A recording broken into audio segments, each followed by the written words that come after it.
तुम्ही किती तुमच्या लाईफमध्ये हार्डवर्क करा, पण ज्या वेळेला तुमची एखादी चांगली गोष्ट घडणार ती त्याच टायमिंगला घडणार. हे कसं आपल्याला हे तर माहिती नाही पडू शकत. मग ह्या दोघांमध्ये हार्डवर्क आणि टायमिंग मध्ये न्यूमरोलॉजी कसं काय आपण त्याच्यामध्ये हेल्प? सो बर्थडेट प्रमाणे ना आपल्याला पर्सनल इयर्स कळतात. म्हणजे आता 2026 जर तुम्ही बघितलं तर हे टोटल एक येतं. 2026 कॅलेंडर प्रमाणे इयर एक चालू आहे, पण तुमचं बर्थडेट प्रमाणे तुमचं इयर काय चालू आहे ना हे आपल्याला कळू शकतं.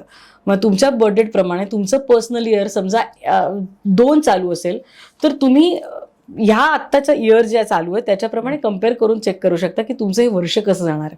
सो मग 2 नंबरवर वर्ष असेल तर तुमचं डिजिटली तुम्ही खूप ग्रो व्हाल किंवा तुमचं लग्न होऊ शकतं. म्हणजे आता हे डिपेंड करतं तुमच्या प्रत्येकाच्या बर्थडेटनुसार, पण असे आणि ते खरंच ते रिझल्ट तसे तसे आपल्याला मिळत जातात. सो आपल्याला टायमिंग तर नक्कीच कळू शकतात. असं म्हणाल की तुम्ही अगदी एक्झॅक्ट टायमिंग एक्झॅक्ट डे हे तर कोणालाच पॉसिबल नाही. म्हणजे मी नेहमी म्हणते न्यूमरोलॉजी हे प्रेडिक्शन्स नाही, हे गायडन्स टूल आहे. हे तुम्हाला तुमचे इयर काय आहे, कुठलं चांगलं इयर आहे, मग त्या इयरमध्ये 12 महिन्यामध्ये कुठला पिरियड जास्तीत जास्त चांगला आहे हे आपल्याला कळू शकतं.